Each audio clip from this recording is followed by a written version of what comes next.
So he's right behind that doe in the back. There he is. See him now? Yeah. We were walking back to the truck, and I pulled off to the side here to check this little small bean field. We saw some does, and then I saw some antlers rise up above the hill, and it's a really good buck in there, but he was coming our direction, and I kind of panicked and jumped out of the way. And probably should have just held our ground and got some really good footage of him, but I didn't want to get caught out in the open, but the doe saw me, and they ran and left. But I'm not going to hunt him. Hopefully nobody else does. Hopefully that deer makes it, because next year that deer could be, I mean, he's probably pushing 170s right now. He could be easily 190s or bigger next year if nobody messes with him. So that's what you do when you have these trade-offs where you pass up bucks and then you hope for the best. And sometimes they make it and you've got an exciting deer to hunt, and sometimes they don't and you kick yourself for not shooting them. But I'm not going to hunt that buck. I'll give him a chance to see how big he'll get.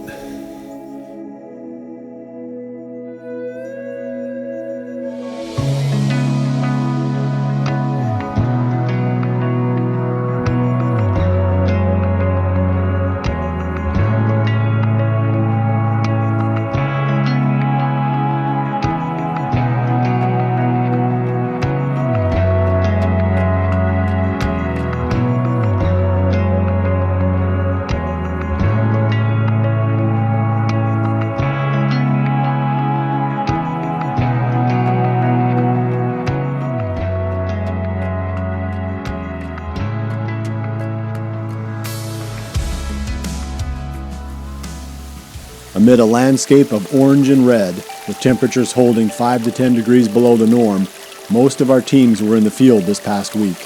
It was classic October.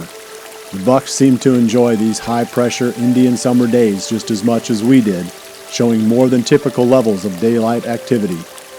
This fueled our optimism and kept us ever watchful on long sits. This past week also marked the start of morning hunting for most of our team. It is time to tell the stories of camel-clad men chasing giant bucks. Let's start in Kentucky. Josh Honeycutt fell off our radar after the early season. That is not because he has been couch-bound. Josh has been hunting several days each week, working hard to find back at least one of his several mature shooters. It has been a struggle that has left the young bow hunter discouraged and looking for options. With a gun in hand, Josh hoped to even the odds during the early muzzleloader season. But his struggles continued. Plenty of deer, just no mature bucks. Things will no doubt pick up as we head into the rut, so let's not forget about Josh Honeycutt. He is still out there putting in the time and staying focused. Surely he will surface with a solid buck very soon. Back in eastern Iowa, Jared Mills has fared better. If you remember, Jared is hunting a mystery buck.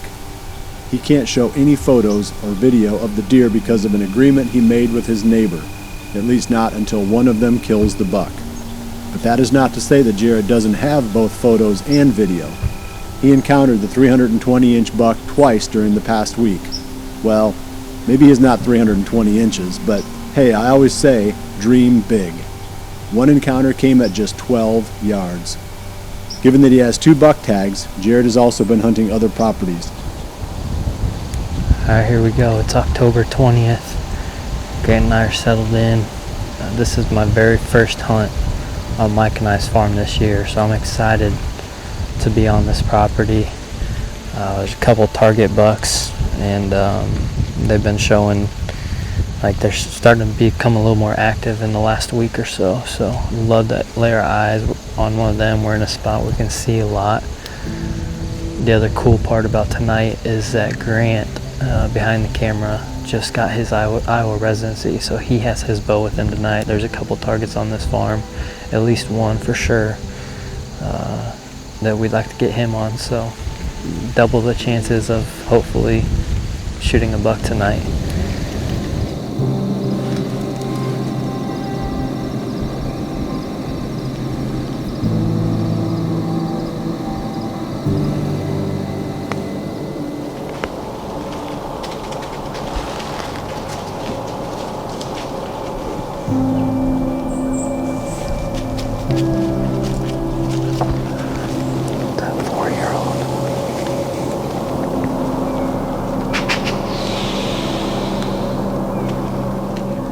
It's been a heck of a morning, October 25th. Bunch of grunts and snort wheezes and chasing.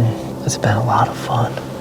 This is really the first morning that we've hunted actually targeting bucks. We came into this little pinch on Mike and I's farm targeting merino and girly this morning. We've basically seen everything but a mature buck. The action has been steady and the bucks have been solid, just not quite old enough. Hunting 150 miles to the west of Jared in southern Iowa, Owen Riegler has also been very active. The highlight of his week was pulling a card and finding an old familiar buck on it, one he calls Digits. Well, we just got nestled in here. It's about 4:45 right now. Oh, we got another buck on the list too. Last year when I was hunting that Crabs buck, there was a buck that we had a couple encounters with. He's called Digits. That buck just showed back up here. He always ruts on me and he always summers on the neighbors, but he's like 8 years old and he's even bigger this year. It's crazy to see what he's done from year to year on growth. He's had a couple years where he was down and then a good year last year and then now even bigger this year. So we got all kinds of food around us. We got a clover trail right here. I'm hoping they come down. Beans on the other side of that by the redneck blind. We got a nice little pinch point right here. And that Digits buck, he's been known to bed in that next draw over. And if so, I like our odds of getting him to come through here, so we'll just have to see if he's in here today, but we should be in for a pretty good sit once this wind calms down. Owen has several mature bucks on the farms he hunts, and his focus has been almost entirely on 3 of them. A buck he calls Wolverine, one he calls Picket Fence because of its multi-tined rack, and Digits. With these 3 in mind, Owen has been steadily increasing the pressure and has just begun hunting mornings. We will keep a close eye on Owen's quest. This past week was very good to me. On Wednesday, the hourly forecast called for shifting winds. I decided to stay away from the spots where my known targets were living and headed to a blind where I could control my scent better.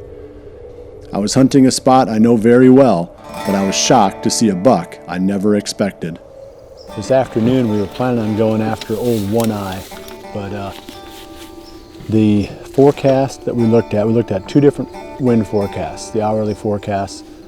One was southwest to west to northwest, the other one was south, southeast to west to northwest, and then I don't know, one of them had north in there too, so obviously it wasn't going to work. So we're going to go in and sit in a blind this evening in a spot that historically it's been a really good spot. I've seen and killed a lot of good bucks back here. I haven't had a buck on camera this year back in here that I wanted to hunt, but that's not to say that a surprise buck couldn't pop out. I mean, if I was going to pick a spot for a surprise buck, this would be one of them. So we're going to grab our stuff and head back to the blind. It's kind of fun to just kick back and not have any real agenda, just relax and see what comes out this evening.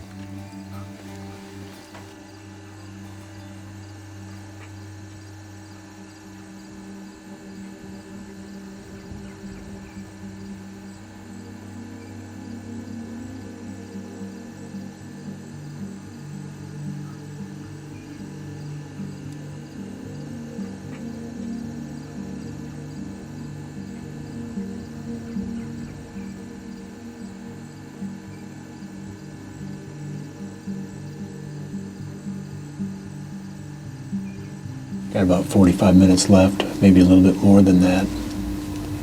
And there is a doe and 2 fawns that are working their way in from the north.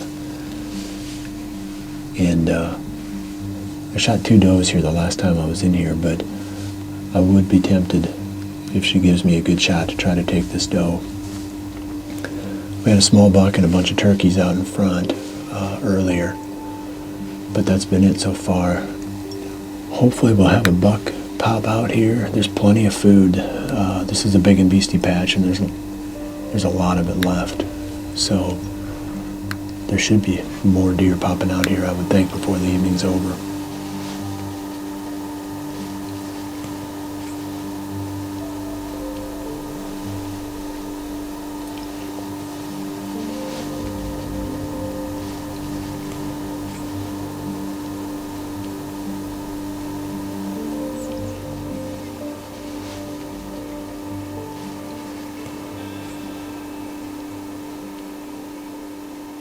that buck from last year, I think. Holy crap, yep it is. That's that same buck from last year. We called him Bruiser in the Beans last year. With a buck. I'm gonna have to make a decision if he comes out in front.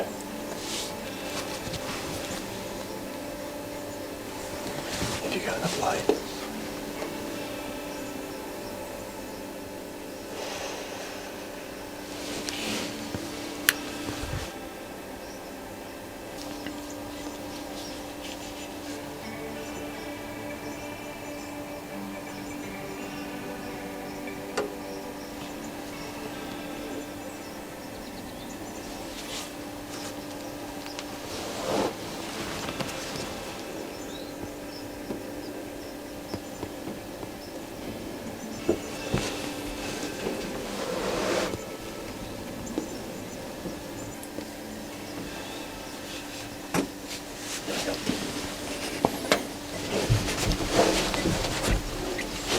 That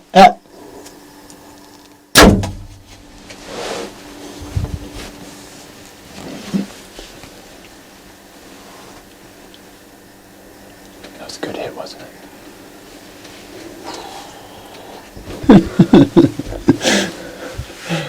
Oh gosh.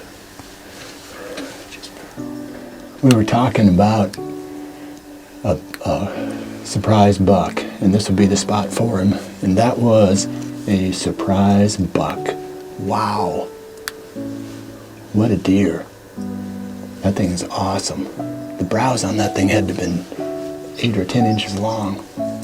Oh man, I'm shaking now. I don't shake very often, but we had a pretty good standoff there. I think Drake is shaking too. That standoff lasted about 5 minutes, about 20 yards away. I think the hit was good. I kind of had to stand up a little bit. He was so close to the blind that I had to get a little bit out of position just so I could, wouldn't hit the window. But no, I think that deer's dead. We'll try to gain a little composure here and then go over and take a look at him. But man, what a deer. Whew. I'm sure glad that we came to this spot tonight.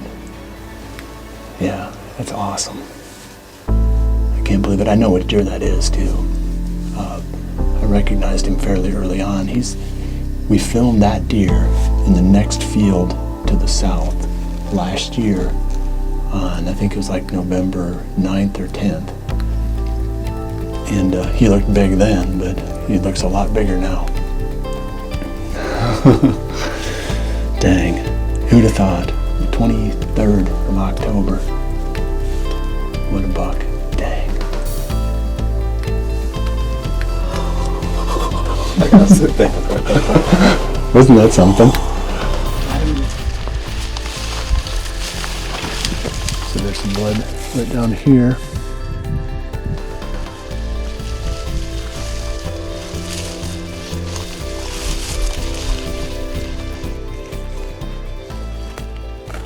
So this is where he was kind of stumbling around, right? Oh, there he is right there. Oh gosh, look at that thing. Oh, look at the size of that thing. Oh man, look at that thing. Look at that beam. The beam has got to be 28 inches long. Look at that thing.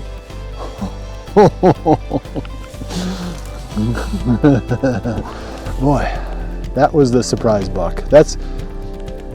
We'll mark that one down. If anybody ever says, what is a surprise buck?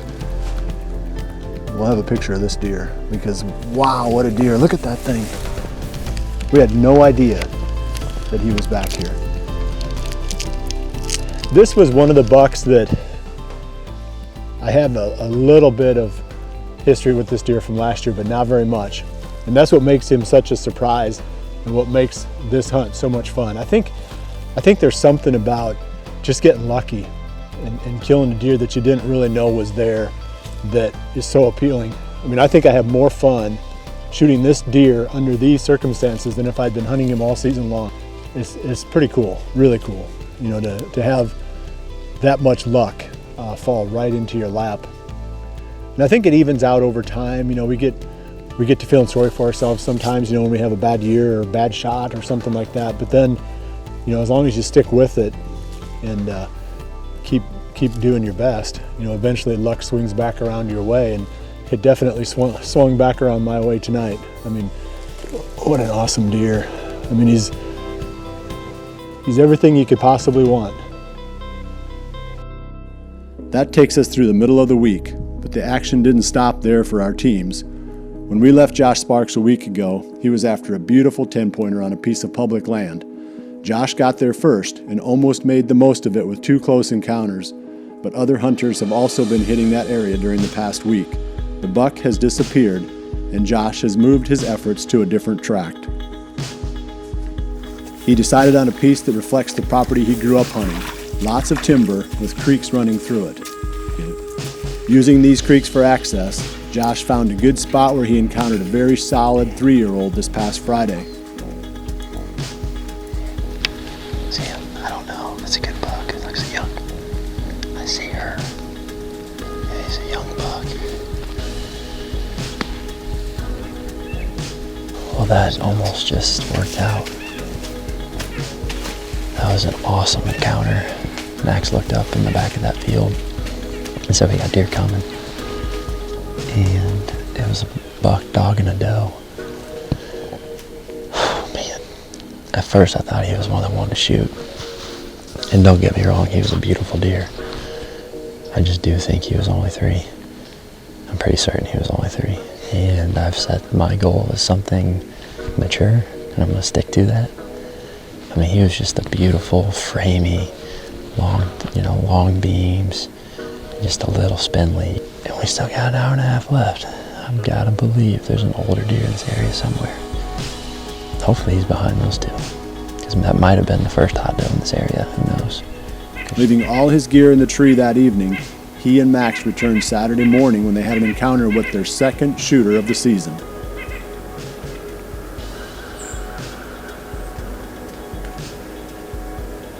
Let's see if I can get out back behind us.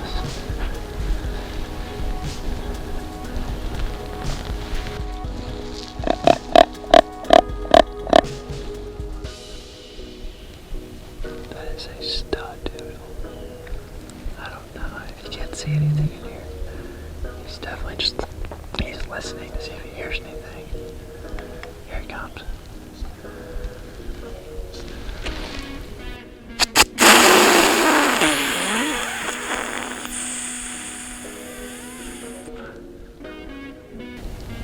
What? Is he?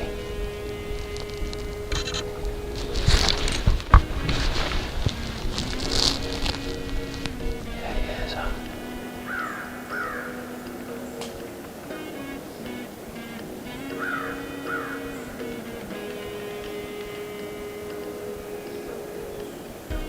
What a tank of a deer right there. I told Max, watch back there. Maybe another deer coming. Then he said another deer stepping out, and right away I knew it was a shooter. He was angled to our south, and I figured I'd give him a couple grunts. When I was grunting behind me, just bent it backwards. And it kind of got his attention, but he just kept walking. And so I did a snort wheeze down in here, and that definitely turned him. And he ended up coming back towards our way. And I thought he was coming, I really did. But what a stud, man. My goodness, I'm freezing on top of the fact that, I mean, we were holding it together pretty good. I thought we were about to do it. What an awesome, awesome encounter. Truly love Iowa. This is now the spot where Josh intends to focus his efforts until he either tags a buck, burns the spot out, or starts to run into other hunters. Hunting public land successfully is a game of elimination. Little by little, your best spots get messed up, either by you or someone else, and you move on to the next one. Josh hopes he doesn't have to leave this spot anytime soon. This finally brings us to Mike Reed. Hunting several farms, some of which he owns and some he only manages, Mike has narrowed his list of targets down to just 3 bucks that show the most promise. We will bring you much more on Mike's story next week as he begins his quest for these great bucks. Late October cold fronts are magic. We have one coming in just 2 days. In fact, there is even snow in the forecast for much of the Midwest. With these cold temperatures, the bucks will be aggressively pushing their pre-rut agenda on an audience of does that aren't ready for their advances. The dynamic this oil and water relationship sets up in the coming week should be awesome to watch. Anyone with a tag and a couple of days of vacation needs to be in a tree. That's where we're going to be, hunting our best bucks during what could well end up being the best 3 days of the season. These stories and more will continue to unfold right here every week. We appreciate you joining us on this journey. We will see you right back here again next week for the next episode of Midwest Whitetail, and remember to always dream big.